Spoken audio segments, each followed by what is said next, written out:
Shop offered a 30-year lease, the viability of companies that, you know, Right, we'd like to so see part of grow. what's holding it up here is the terms and conditions that Stop and Shop are putting on themselves in Yes. relation to the accessibility, and someone willing to put some sort of leasehold improvements in there to get the payback on it. That's my understanding as well. That's okay. And I think Greg received a letter from the Piccadilly Right. pub Shopping that around. owners. They're Marketing. shopping that. Interesting letter. Have you heard of an upscale restaurant going in there instead? No, I think the correspondence was just that Correspondence. They're just shopping it. They're out shopping it around. Restaurant. Clearly a Um, restaurant operation. Yeah, I'd rather not say publicly, but I know an upscale restaurant is looking at the property, and I think you would all be very happy with it if it went in. They have a headquarters in town, that's all I'll leave you with. Whether still that will do? come to fruition, I don't know. It's much like the Stop and Shop property. Okay. Great, thank you. Well, Thank you for your efforts. Thank you. I'm going to stay for conservation. and Heidi. I'll let them in the hot seat Heidi, instead. Yes. personally, thank you for what I consider to be a fantastic job you're doing on behalf of the community. Oh, Thank you Thank for all the you. money you've raised personally. that means a lot, thank you. Thanks, Amy. Next is, Concom. Conservation. Yes, we've asked Concom to come in. okay, where are they? Conservation. One of our smaller budgets. Yeah.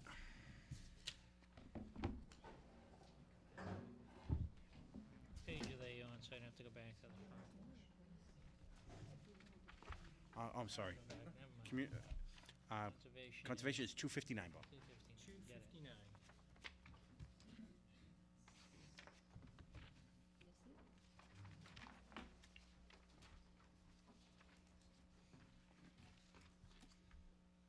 Okay. What do we have here? My name is Lori Mitchner. I'm Could the, you speak up a little bit, I'm sorry? Lori Mitchner, the vice chairperson of the Conservation Commission, Hillary? and Kathy Morgan. So, Someone want to put the lights back on, or are you doing a I'm presentation? not doing a presentation. I feel woefully Slider-esque. Thank you. So, as you surely have seen, we submitted our budget for fiscal year 2013. It's level funded, save for, there was a professional services increase, which will fund our conservation agent's salary for 10 hours a week at 2 meetings a month. And so if you split that out evenly, that's her contracted salary that was negotiated several years ago. The Conservation Board is a 5-member group. It's the Conservation Commission and its staff are responsible for upholding the federal, the state, and the local laws and bylaws that protect all of the natural resources in the town of North Reading. We have a part-time agent and a part-time administrative assistant, that's Kathy. And the goals of the Conservation Commission are to enforce federal, state, and local regulations, as I mentioned, as well as administering conservation land and easements, and updating and promoting the open space recreation plan.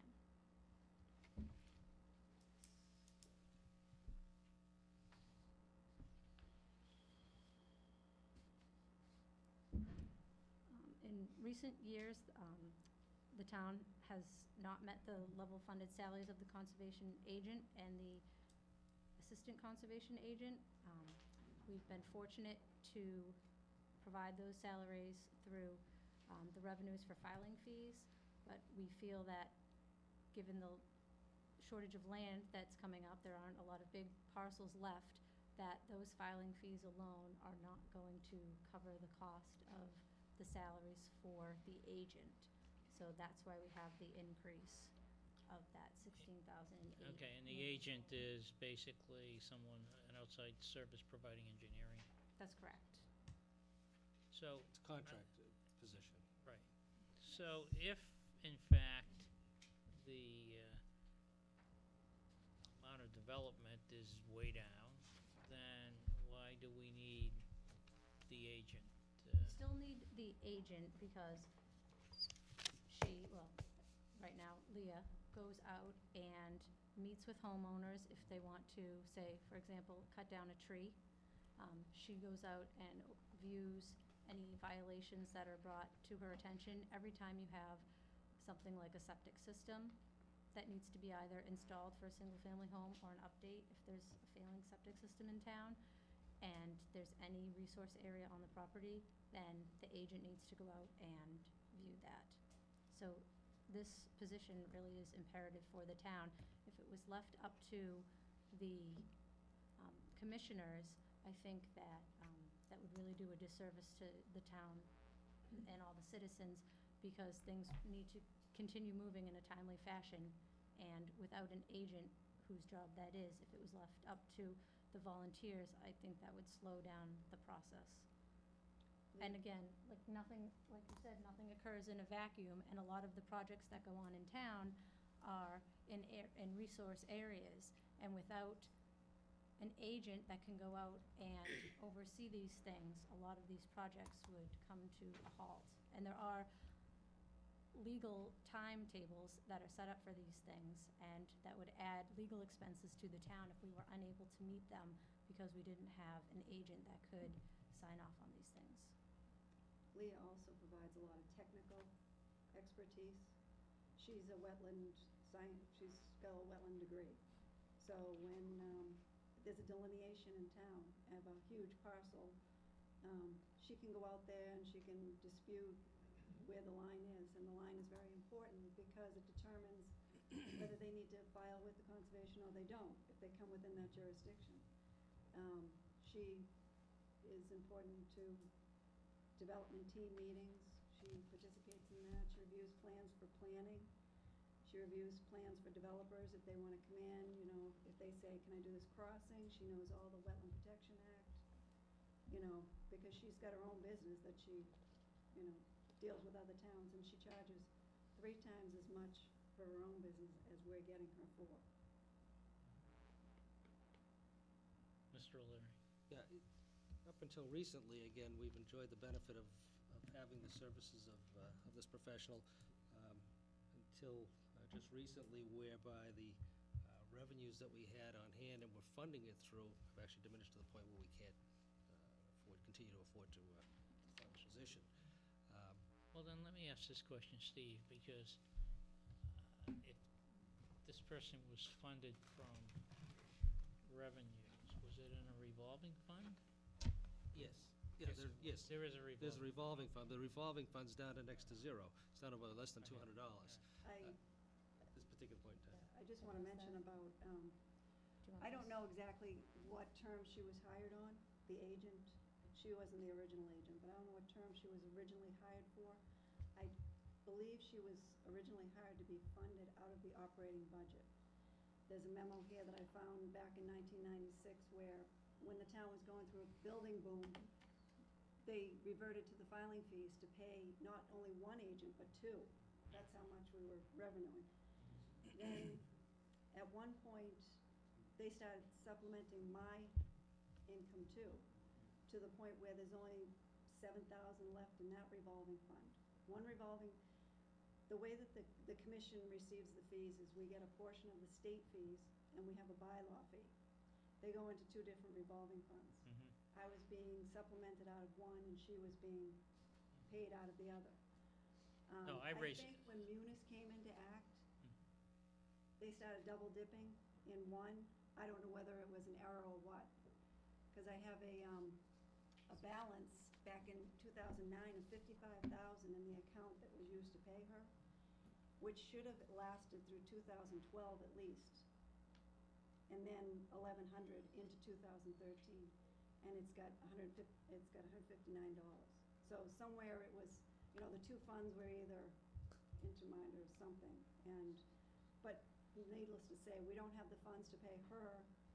She's and- currently not employed Yeah, because of this. She hasn't been working because there's no more funds. So all the questions that we're getting in for, you know, what can I do? Can you come out, look at these trees? It's like, we have no one now. I go out, but I'm not gonna continue to go out the way that I have been. Well, fortunately, she's got a schedule that she doesn't work 8 hours a day, where some of the other commissioners, they can't go out during the day. Elizabeth, have you looked into this issue? Yes, and we haven't found any proof of double dipping. We can investigate further and compare the old ledgers on our old financial system to Munis, but I don't see any double transfers out in any fiscal year. How it worked, as Kathy mentioned, is one of the funds would transfer money to the general fund. It's part of, getting a balanced budget. And that was of $10,000 every year. In one given year, I don't see 10,000 twice. So, I mean, we can investigate this further. No, I but- guess I raised the question, and whenever we have a revolving fund, we always have this issue at budget time, because we don't have on the budget sheets, and we talked about this earlier, listing the revolving fund information. So when I look at what's budgeted, no money has been spent in this area, because it's come from an outside source, and it's been independent of budget process. I went through the old annual reports, and at one point, it said salaries, a few thousand was coming out of the revolving filing fee account to supplement either the salary or the expense, and then it came out of the revolving fund to pay the expense, so I don't know. Yeah, I'm not questioning that. I'm bringing up is, when we look at it right now, there hasn't been any money spent in the 2011 budget, never mind the 2012. So, I we need think, to get that fixed. But I don't see that, the number of filings that we get in has decreased. Single-family houses bring in the most filing fees. What we're getting now are like septic systems, pools, additions. Unless we find some more land in town to build on, or they start tearing down homes. And we should get some money if they ever start the cutting over at Swan that's what I Pond. was gonna say. There's anticipated sales that are on conservation lands, not solely Conservation School and the Forest Committee. And so, as it is set now, the revenue from that anticipated sale will go directly into general funds. That's my understanding. So I believe, we went round and round. That's not much, it's only But I know. $6,000 though. Yeah. We're Yeah, only it's not a anticipating huge $6,000. amount. No, it isn't, but Huge amount. her salary isn't a huge amount either, so. Mr. Chairman, if I might, I think, again, over the years, this position has played a vital role and continues, the need for it continues. I think what we have now is a situation where, right now you're coming into the building season, and we don't have the funds available, and I think the administration should consider go to the Finance Committee. We are requesting On- reserve on fund transfer. Wednesday. Finance Committee for their consideration to, Yes, it's submitted. for the remainder of the year. And going forward, and again, I recall back in the mid-'90s, late '90s, again, when things were going back gangbusters here, in this particular fund, the Conservation Commission had a significant amount of reserves in these revolving funds. I mean, tens of thousands of dollars. And that's why, during that time period, it was determined that, we weren't buying a lot of land, because some of the funds were to be used to purchase land to protect the aquifer and protect the wetlands. And we weren't purchasing a lot of land, so these residual funds were just building up, and it was determined back then to use these funds to help fund the office and the operations. Well, it's worked well for 15 years or more, or actually almost 20 years. But the money's run out. But the need is still there. We still need certificates of compliance, determinations of applicability. Homeowners, when they're going to put an addition on or do a septic system or things of that nature, have to come to the Conservation Department, Conservation Office to get these determinations and delineations of the lines all cleared up. We've had the positions over the years. Again, we had 2 people at one point in time. Additionally, what's being impacted is the closings on people's homes, where parcels had determinations of applicability, and a certificate of compliance was supposed to have been filed, may not have been, and is holding up the closing of homes. And conservation agent goes out and helps facilitate whether or not the determination of applicability was there, the certificate of compliance was issued or not. And all of those things cannot be done on an easy basis without the position. So, hopefully